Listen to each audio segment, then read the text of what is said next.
ఇటీవల ఏదైతే నెల్లూరు జిల్లా వ్యాప్తంగా కూడా రైతులందరూ పంట చేతికొచ్చి కోతలు మొదలవడం జరిగింది. దానికి సంబంధించి సర్వేపల్లి నియోజకవర్గంలో కూడా రైతుల దగ్గర నేరుగా ప్రభుత్వమే ధాన్యాన్ని కొనుగోలు చేసేటువంటి కేంద్రాలను 69 కేంద్రాలను ఏర్పాటు చేయడం జరిగింది నియోజకవర్గంలోని 5 మండలాల్లో కూడా. కాబట్టి రైతులందరూ కూడా ఏదైతే ప్రభుత్వం ఈ ధాన్యం కేంద్రాలకి మీరు ధాన్యాన్ని తరలించుకొని ప్రభుత్వం ద్వారా మీ అకౌంట్కి నేరుగా 48 గంటల లోపలే డబ్బులు పడే విధంగా ఈ యొక్క ప్రణాళికను చేపట్టడం జరిగింది.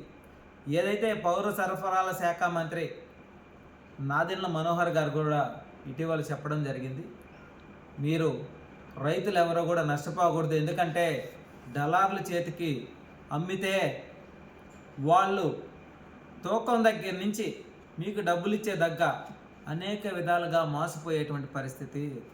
అలా మోసపోకూడదు అనేటువంటి ఆలోచనతో కూటమి ప్రభుత్వం ముందుగానే ఎంత పంట వస్తుంది, ఆ పంటకి ఎంత మనం చెల్లించాలనేటువంటి విషయాన్ని గ్రహించి డబ్బు కూడా రెడీగా పెట్టుకొని ధాన్యాన్ని కొనుగోలు చేయడం జరుగుతూ ఉంది.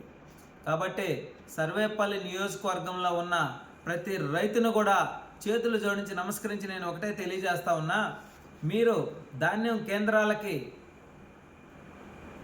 ధాన్యాన్ని అమ్ముకోండి. ఎందుకంటే గోతాం దగ్గర నుంచి ట్రాన్స్పోర్ట్ దాకా కూలీలు దాకా ప్రభుత్వమే భరిస్తుంది. ఈ విషయం మీరందరూ గుర్తుపెట్టుకోవాలని చెప్పి మనస్ఫూర్తిగా కోరుతున్నా. గతంలో మనం చూసాం, వైసీపీ ప్రభుత్వంలో మన సర్వేపల్లి నియోజకవర్గంలో ఆనాడు వ్యవసాయ శాఖ మంత్రిగా ఉన్నటువంటి కాకాని గోవర్ధన్ రెడ్డి ఆయన అనుచరుడే 5 నుంచి 6 కోట్ల రూపాయల దాకా ధాన్యాన్ని కొనుగోలు చేసి కౌలు రైతులకి ₹1 కూడా చెల్లించకుండా ఐపీ పెట్టినటువంటి పరిస్థితి. అదే వైసీపీ గవర్నమెంట్లో 6,000 7,000 కూడా ధాన్యాన్ని కొనుగోలు చేసింది జగన్ ప్రభుత్వం. కానీ నేడు కూటమి ప్రభుత్వం ₹19,730 గిట్టుబాటు ధరను కేటాయించి ఈ గిట్టుబాటు ధరతో ప్రతి ఒక్క రైతు కూడా ఏదైతే మీకు అందుబాటులో ఉన్నటువంటి ధాన్యం కేంద్రాలకి తరలించుకోండి, అక్కడ నుంచి ప్రభుత్వమే ఆ నెమ్ము శాతాన్ని కూడా గుర్తించి మీకు ఎక్కడా కూడా రైతు నష్టపోకుండా, రైతుకు లబ్ధి చేరే విధంగా, దళారుల చేతుల్లో మోసపోకుండా రైతులను ఆదుకునే విధంగా ఈ యొక్క కేంద్రాలను పెట్టి అక్కడే మీరు ముందుగానే ఈకేవైసీ ద్వారా మీ ఆధార్ను నమోదు చేసుకొని కోతకి ఒక్కరోజు ముందే మీరు నమోదు చేసుకోండి. కోసిన తర్వాత మీరు కళ్ళంలోకి వచ్చిన తర్వాత మన వాళ్ళే వచ్చి దాన్ని పరిశీలించుకొని చెక్ చేసుకొని వెంటనే 2-3 రోజుల తర్వాత అయినా సరే మీ ధాన్యాన్ని కొనుగోలు చేసుకొని ప్రభుత్వం మిల్లర్లకు తరలించేటువంటి ప్రక్రియని ఏర్పాటు చేసింది. కాబట్టి ఈ ప్రక్రియ మన రైతుల కోసం, మన రైతులు మోసపోకుండా ఉండడం కోసం ఈ యొక్క ప్రక్రియను మొదలు పెట్టడం జరిగింది. అదేవిధంగా సర్వేపల్లి నియోజకవర్గంలోని 5 మండలాల్లో కూడా 69 కేంద్రాలను ఏర్పాటు చేసింది. ఈ అవకాశాన్ని సద్వినియోగం చేసుకోండి. అదేవిధంగా ఒక టోల్ ఫ్రీ నెంబర్ను కూడా త్వరలోనే ఇవ్వబోతున్నారు.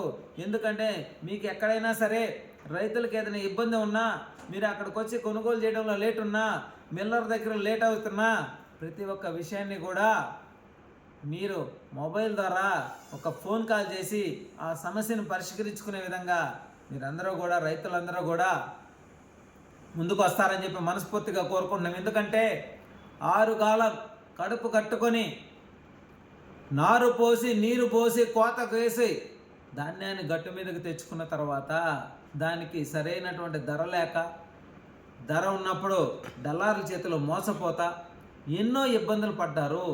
నేడు కూటమి ప్రభుత్వం రైతులు ఎక్కడా కూడా నష్టపోకూడదు అనేటువంటి ఆలోచనతో ఈ యొక్క కేంద్రాలను వెంటనే ఓపెన్ చేయడం, ఆ కేంద్రాల ద్వారా మీరు అమ్ముకునే విధంగా వెసులుబాటు కలిగించడం ఎంత అవకాశాన్ని ఇచ్చింది. వెంటనే 48 గంటల లోపలే మీ అకౌంట్లో డబ్బులు పడిపోయే విధంగా చర్యలు చేపట్టడం జరిగింది. ఇటీవల కూడా ఇదైతే ఉదయగిరి సైడు 2 గంటల్లోనే రైతుకి అకౌంట్లో డబ్బులు పడినటువంటి విషయం కూడా మీరందరూ గ్రహించాలా. కాబట్టి దాన్ని ఎప్పుడైతే కొనుగోలు చేస్తుందో ప్రభుత్వం ద్వారా మీరు అమ్మకాలు చేస్తారో 24 గంటల్లోనే పడుతున్నాయి. ఒకటి అటు ఇటు అనుకున్నప్పుడు 48 గంటల లోపలే మీ అకౌంట్లోకి డబ్బులు చేరేటువంటి పరిస్థితి. కాబట్టి రైతులారా, మీరందరూ కూడా ఈ అవకాశాన్ని సద్వినియోగం చేసుకోవాలని చెప్పి మరొక్కసారి మనవి చేస్తా ఉన్నా.